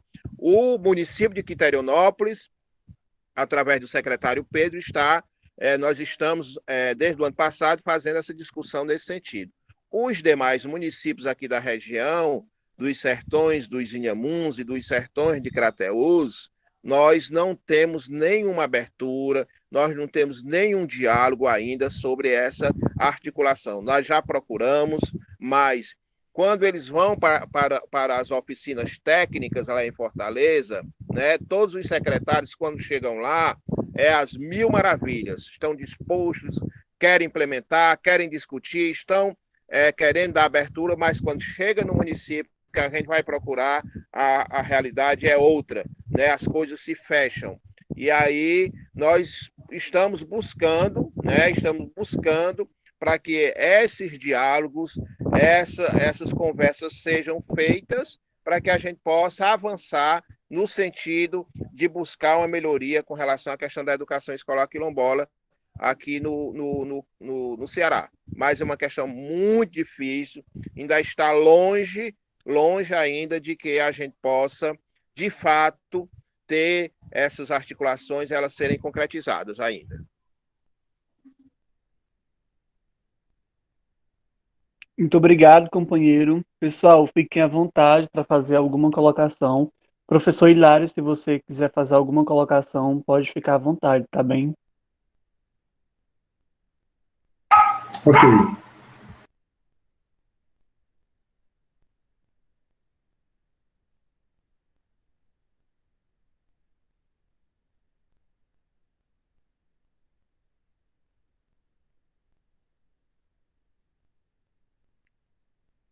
Bom, aqui no chat, a Lady Mara comenta: Michele, primeiro te dar os parabéns pela valentia e persistência nesta luta. Segundo, você poderia falar um pouco mais da organização da sua comunidade? Se são feitos encontros semanais, mensais, se há uma organização, como se dá a organização da luta dentro da comunidade? Fique à vontade, Michele. Obrigada. Obrigada. A nossa comunidade, ela tem a associação, como eu já falei, nós somos 10, né, na associação, 10 representantes, 10 coordenadores. A gente muda a coordenação de 2 em 2 anos, mas a coordenação de patrimônio eu assumi desde 2009 e ela não tem mudado, mas as outras coordenações ela muda de 2 em 2 anos. E a gente faz reuniões mensais, algumas assembleias que tem que ter por ano, e a gente sempre que tem algum assunto para tratar, a gente convoca a comunidade e todo mundo se reúne. A gente gosta sempre de estar se reunindo para não perder o foco da luta da gente. Quando a gente passa muito tempo sem se reunir, as pessoas vão esquecendo um pouco. Então, todo mês a gente faz uma reuniãozinha, convoca todo mundo deixa o seu o que fazer para vir participar da reunião com a gente, nem que seja para jogar a conversa fora, né? Porque a gente, infelizmente, a gente não tem muitas boas notícias para dar para as pessoas como elas querem ouvir. Mas a gente faz sempre a reunião e a gente também faz umas rodas de conversa. O que são as rodas de conversa? A gente sempre reúne muitas pessoas, como eu já falei, muitas pessoas da comunidade, elas têm mais idade, então elas não têm condições de acompanhar todas as reuniões que a gente faz. Então, essas rodas de conversa que a gente faz dentro da comunidade são para a gente ir buscar essas pessoas mais idosas, para eles virem por meio da roda, para falarem da vivência deles, de como foi, relembrar as histórias que eles contaram, que eles contam. Às vezes a gente está falando de uma história, eles lembram de outra, outras que nunca tinham sido contadas para nós, eles lembram e contam. Então é sempre bom a gente estar se reunindo e estar fazendo essas rodas de conversa, para a gente estar passando para os mais jovens essas histórias, para que a gente não se perca, né? A gente não se perca no meio do caminho, a gente sempre lembrar das nossas raízes e manter a história viva, né? As nossas reuniões, elas acontecem mensalmente. E essas rodas de conversa, elas acontecem no mínimo 3 vezes no mês. Graças a Deus, a gente tem surtido esse efeito para que essas histórias, elas permaneçam vivas, né, em nós. E assim, a nossa associação, ela se mantém de pé através dessas reuniões. Infelizmente, a gente queria se reunir mais, mas devido ao problema que teve, tem pessoas que moram no Crateús, que moram aqui na divisa, né, no Piauí. infelizmente, a maneira que a gente encontrou de resistir é fazendo essas reuniões mensais, e algumas vezes eles conseguem estar participando dessas rodas de conversa. Fora as comemorações que a gente faz, né? Quando a gente tem alguma data alusiva, comemorativa, a gente convida todo mundo e a gente faz aquele almoço especial para todo mundo, e todo mundo vem para dentro da comunidade festejar com a gente, né? E é isso. Muito obrigado, Michele. A Bárbara Lima dos Anjos pergunta: existem registros das histórias contadas pelos mais velhos? E a Lady Mara comenta: muito importante. Queria que a universidade tivesse me proporcionado uma aproximação maior com as comunidades quilombolas. Sim, a gente registra. Existe um livro, ele é feito pelo INCRA, né, pelo antropólogo do INCRA, e lá nesse livro está escrito todas as histórias que são contadas pelos mais velhos, pelos idosos, né, eles colocam nesse livro. E ele dá um norte, né, da história da comunidade, de onde começou, de como saiu, e não, certo, às vezes nem contém tudo que a gente gostaria de que tivesse, né? Mas ele tem as histórias mais contadas na comunidade, vai estar nesse livro.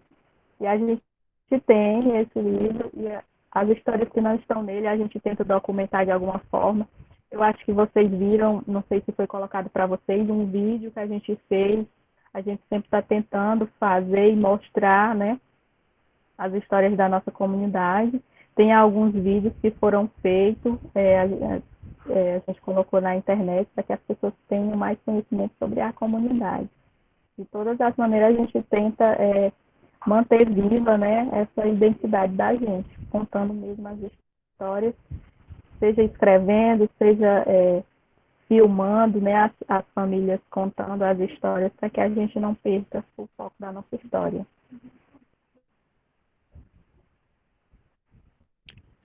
Muito obrigado, Michele. Oi, Pois não, posso falar? fique à vontade. Boa noite a todos.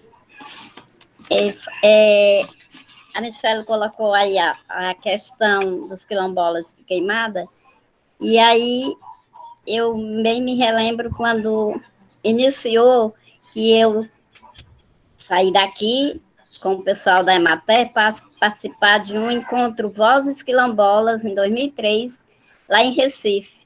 E aí lá ficou registrada a comunidade quilombola de Queimadas. No início de tudo, eu ainda acompanhei um pouco, junto com o seu Neném Lourenço, depois da Marcélia, antropóloga, que veio, me procurou também, e a gente conversou. E aí eu estava vendo aqui o meu rei, sempre rei, Hilário, e vendo aqui hoje que eu encontrei uma cartilha Famílias e Comunidades Negras, que foi a primeira cartilha que foi feita para o primeiro encontro de comunidades negras que houve no Quixeramobim.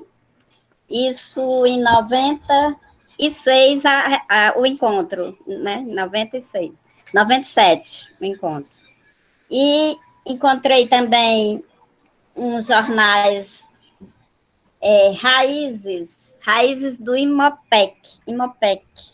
E nessas raízes 93, 95 e 98. Aí tem um texto do professor de 95, dos 300 anos do Zumbi dos Palmares, e tem texto do Alex, né, que está lá, e eu disse que depois eu ia ver e como mandar para ele ver aqui sobre os textos, a maioria sobre Conceição dos Caetanos, né, que a gente sempre participava junto com a Bibi, né, lá. E aí eu estava vendo aqui, mostrei um pouco, e depois vou lhe mandar seu texto para você ver, viu, e lembrar, que era do tempo do Grupcom. Exatamente, Grupcom. Grupo de União e Consciência Negra. Isso, pois era, aí era mais ou menos isso, né? Então foi muito boa as colocações. O Renato, que é coordenador, a gente sempre caminhamos um pouco juntos nas comunidades eclesiais de bases, né? aqui na nossa Diocese de Crateús, e eu sempre no movimento negro, e aí o Renato depois assumiu a coordenação aí das comunidades quilombolas. E, como o Renato falou, e a Michelle, na questão da Secretaria de Educação, até então, 4 anos atrás, porque de 4 em 4 anos, quando vai mudando, né, as coisas no município, sai um e entra outro. E aí eu acompanhei e eu sempre coloquei que a escola que tem lá nas Queimadas e que recebe o recurso, todos os alunos são declarados como alunos quilombolas, mas só que não se discutia, não sei agora, porque eu não acompanho mais, aí não sei, né? Não se discutia nem nada com os alunos sobre a questão quilombola. Então, hoje eu não sei como é que está funcionando, porque aí, quando entra o outro prefeito e a gente não faz mais parte, a gente tem que sair e dar a vaga para outro assumir a questão, né? Só nunca deixei ninguém pisar e nem tomar conta e nem querer massacrar mais do que o que já somos a questão da comunidade negra. Então, era isso.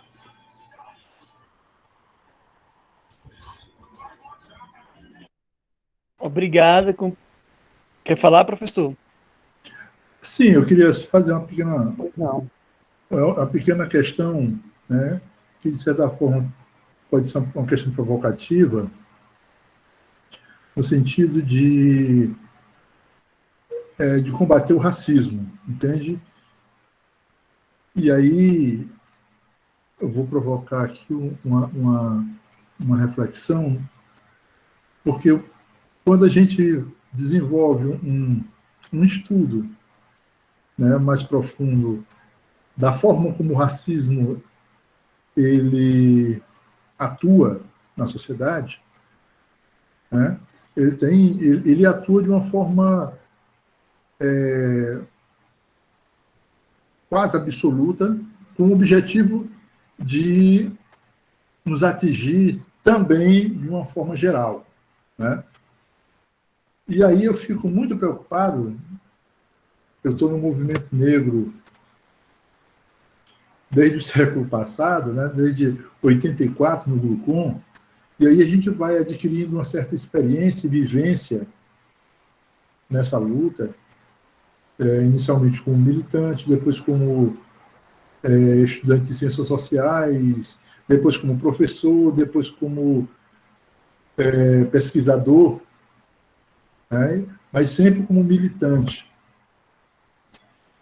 E aí a cada dia eu chego à conclusão, né, de que nós temos que, para combater o racismo e evitar a médio e a longo prazo, né, essas questões que foram colocadas no final da fala da Toninha, da Michelle, do Renato, né, que diz respeito ao desrespeito à nossa existência, à violência, à nossa presença, né? Eu penso que a gente tem que começar a analisar como a gente reproduz, né? Como o próprio movimento reproduz situações e ações que fortalecem e que não alteram a hegemonia do racismo. Como assim, Hilário? Eu fico muitas vezes incomodado, primeiramente com as comunidades de terreiro e depois com o movimento, às vezes com o movimento quilombola. E a gente não conseguir construir um trabalho conjunto. Porque o racismo nos atinge de forma geral e coletiva. Mas, às vezes, a gente não caminha junto. Quando eu falo em caminhar junto, eu falo no sentido de, sem perder a nossa identidade, a sua individualidade, o movimento quilombola, né? Vamos criar trabalhar junto. Eu sei que existem as dificuldades, mas no meio da totalidade ele pode encontrar grupos que tenham propostas semelhantes. Tá? Porque o que o racismo quer é que a gente se divida. Então, muitas vezes, há uma dificuldade grande de somar com as comunidades de terreiro. Porém, quando o racismo atinge a comunidade de terreiro, ele atinge na sua totalidade. Quando ela atinge a negrada, onde o movimento negro atua, é para matar. As balas, elas não são perdidas, elas sempre encontram um corpo negro jovem. Seja ele quilombola, seja ele de terreiro, seja ele militante do movimento negro. A gente tem que parar, penso eu, para encontrar mecanismos, né? Mecanismos que nos possibilitem sentar juntos. E em momentos como esse que a gente viveu agora, hoje mesmo eu estava pensando, né? Quando é que a gente pode sentar os movimentos negros, né? E eu considero, dentro de uma visão que eu tenho de movimento negro, eu concebo o movimento quilombola como movimento negro, eu tenho uma definição de movimento negro que, para mim, as comunidades de terreiro fazem parte dessa definição de movimento negro.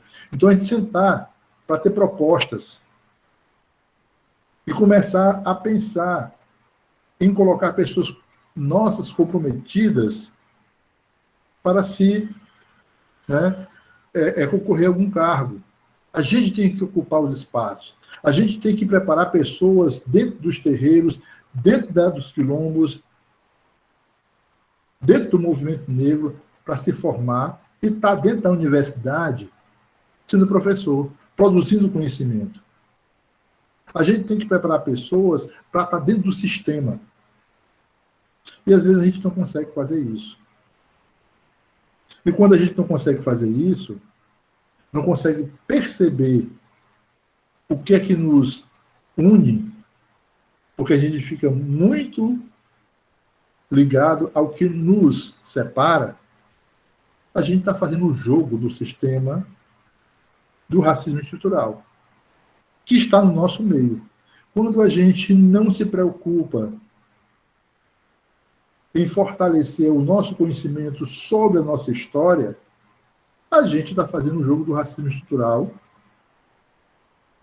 Quando eu não alimento a cultura congo-angolana presente em todas as cidades do nosso estado, e ficam falando em Yorubá, a gente está contribuindo para silenciar nossa identidade étnica. Então, eu concordo com o Milton Santos. O Milton já dizia, o geógrafo, que a gente se preocupa demais com o que nos divide e não consegue encontrar o que nos une. A partir dessa perspectiva, sempre seremos alienados. Então, coloco essas questões para a gente pensar. Em algum momento, a gente vê que separado a gente não vai para canto nenhum. A gente vai continuar sempre no mês de novembro, a sociedade racista, o sistema racista nos permitindo falar. Quando nós deveríamos, né, provocar a agenda do Estado. Quando a gente poderia estar sendo, né, dando a pauta durante todo o ano. Produzindo a pauta durante todo o ano. O problema é que ainda a gente é igual. Toda vida, quando eu olho aquele filme A Era do Gelo, né, eu me lembro daquela mamute que, por viver tanto com os gambás, ela nunca tomou consciência da sua força. É isso que o sistema capitalista, que usa o racismo, faz com a gente. A gente é a maioria nesse país, mas a gente é um mamute, mas a gente age feito gambá. Porque a gente não consegue perceber a força que a gente tem. E é isso que o sistema quer. Era só isso que eu gostaria de colocar. Muito obrigado, professor. Eu concordo que é preciso que se ocupe os espaços e que a gente possa disputar as hegemonias. Vou ler aqui um comentário da Francisca e, por fim, né, visto a urgência do tempo, fazer aqui a pergunta da professora Carla, e aí vocês respondem a pergunta e já pode fazer as considerações finais, tá bem? A professora Francisca diz o seguinte: que bonito ouvir a Michelle dizer que precisa manter a história viva e que as rodas de conversa envolvem os idosos.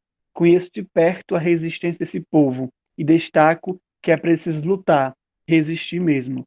E a pergunta da professora Carla para todos: muitas são as nossas guerras cotidianas. Somos existências e resistências e às vezes cansamos. Quais palavras de esperançar vocês nos deixam para a vida?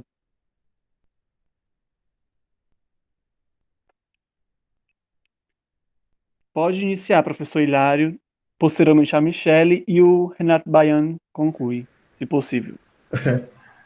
Bom, eu penso o seguinte, enquanto professor e militante, né, que tive acesso a contatos com várias experiências, uma coisa que eu aprendi na educação, e também nos movimentos sociais, é não esperar muita coisa, entende? Eu sei que eu não vou eu tenho uma certeza que eu não vou ver essa nova sociedade, mas eu em sala de aula, eu sempre atuo da seguinte forma: estamos lutando contra um monstro muito forte. Porém, na medida que um aluno, ele desperte para aquele objetivo que a gente construiu no nosso plano, ou dois alunos, isso para mim já é um ponto de alegria. Então, faço geralmente isso. Quando eu vou para um debate, numa escola, sobre a questão negra, quando eu vejo os olhos, né, dos alunos negros, quando eu estou desconstruindo uma visão oficial que silencia sobre eles, que eles levantam a cabeça, que eu vejo o brilho nos olhos dele, isso me fortalece. E aí eu vejo nas pequenas coisas, né, essas sementes, entenderam? Então, eu não espero coisas grandes, eu tenho esperanças nessas coisas pequenas. Porque se eu for esperar as coisas grandes, elas vão custar demais. E as coisas pequenas, elas, na medida que elas vão surgindo, com o tempo elas se tornam grandes. Então, eu penso isso, eu acredito sempre que é possível ter esperança. E, para finalizar, eu venho novamente agradecer o convite de estar aqui revendo pessoas, né, que eu tenho carinho, participando desse momento, né, que só tenho a agradecer. Quero lembrar a Michelle e outras pessoas que têm o jornal, por favor,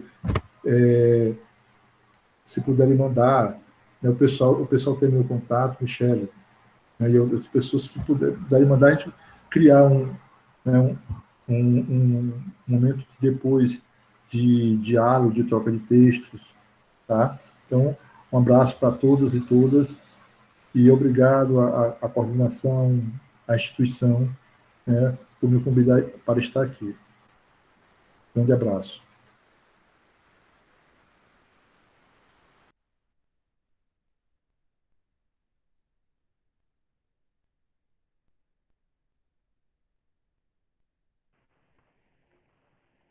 Bom, acho que o professor falou bem. E a aula maravilhosa que a gente teve hoje, né? Eu acho que a palavra que eu vejo é conhecimento. Eu acho que nunca é demais. As pessoas precisam aprender mais, precisam se sensibilizar mais. E o conhecimento traz isso para as pessoas. Eu acredito que o poder da transformação está na educação, realmente. Sem a educação, a gente não tem conhecimento e a gente não pode fazer muita coisa. Eu acredito que a educação transforma, e é nisso que a gente tem que focar. A gente tem que ir para cima, a gente tem que lutar por escolas que realmente ensinem nossas crianças que o racismo ele não pode prevalecer entre nós.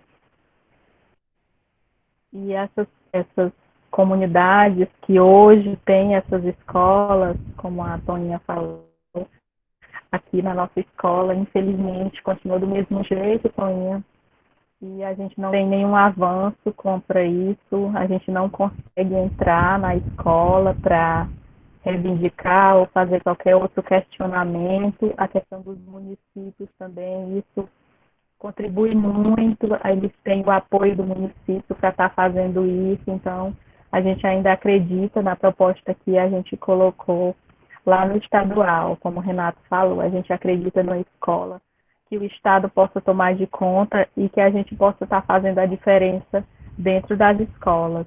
Eu ainda acredito que a educação é quem pode transformar e fazer com que essa diferença seja notada. A gente não pode mais continuar com nossas crianças sendo discriminadas todos os dias, sendo tratadas diferente. Então, é lá que a gente tem que trabalhar. Quando a gente conseguir trabalhar as nossas crianças, com certeza a gente vai estar transformando. Pode ser que a gente não veja isso, né, que o professor já falou. Pode ser que a gente não veja, mas que a gente plantou um grãozinho, essa semente possa crescer e germinar, e a gente lá na frente, nossos filhos, nossos netos possam estar colhendo esses frutos do que hoje a gente possa estar fazendo, né? Eu gostaria de agradecer. Muito obrigada pelo convite. E quero convidar vocês para estarem conhecendo de perto a realidade da comunidade, aqueles que quiserem estar visitando a comunidade. Vocês têm o meu número, quem quiser visitar a comunidade, professor, os outros também que queiram estar visitando a comunidade, queiram estar participando, conhecendo melhor a vivência da comunidade. Pode vir na comunidade, passando essa pandemia, né? Como eu já disse, a comunidade é feita de pessoas muito idosas, então nesse momento a gente não está recebendo ninguém, mas quando passar mais a pandemia, se vocês queiram visitar, seja qualquer tempo, gente, sintam-se convidados para entrar na nossa comunidade. Muito obrigada pelo convite, agradeço de coração, muito obrigada mesmo.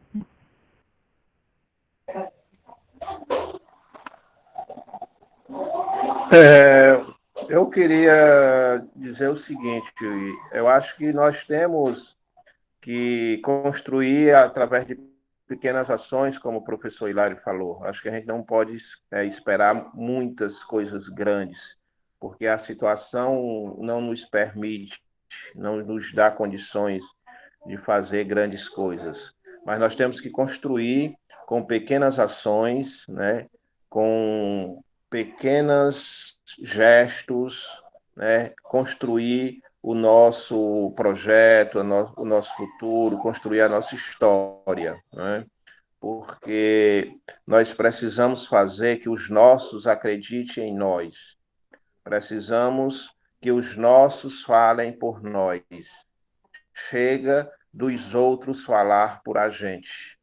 Nós temos que ocupar os espaços, nós temos que ocupar as câmaras, as assembleias, os poderes executivos e ocupar todos os espaços que são nos negados.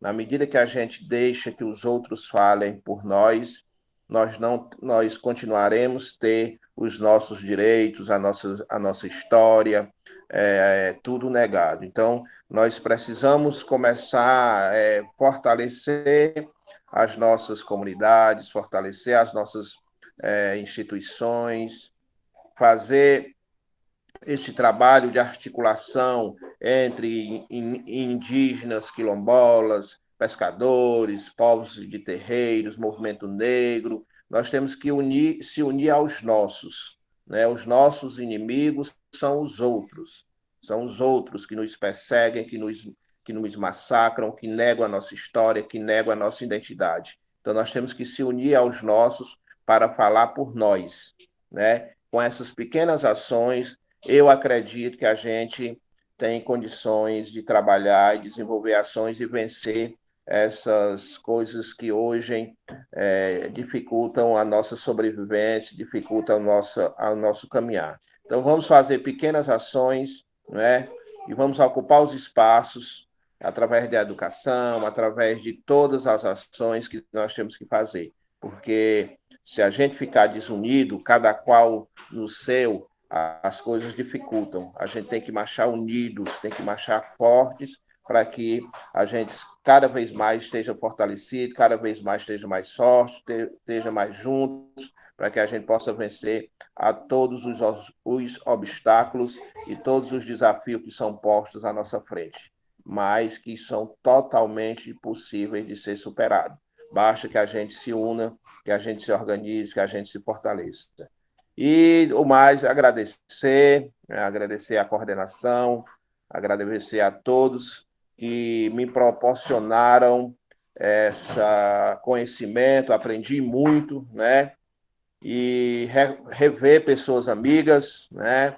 E me coloco sempre à disposição. Na hora que precisarem, estarei sempre à inteira disposição para contribuir.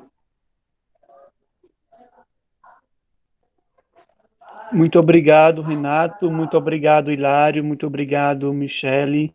Foi uma satisfação imensa poder ouvir vocês e aprender muito com o que vocês trouxeram para contribuir com a formação, com a nossa formação enquanto professores. Pessoal, vamos ficando por aqui. Gostaria de ressaltar que na próxima quarta vamos ter nossa quarta aula, onde vamos falar sobre a descolonização dos currículos escolares, tá bom? Então, ficamos por aqui. Gratidão, pessoal, e espero que todos, todas e todos estejam bem e fiquem bem. Pois um abraço. Até a próxima quarta.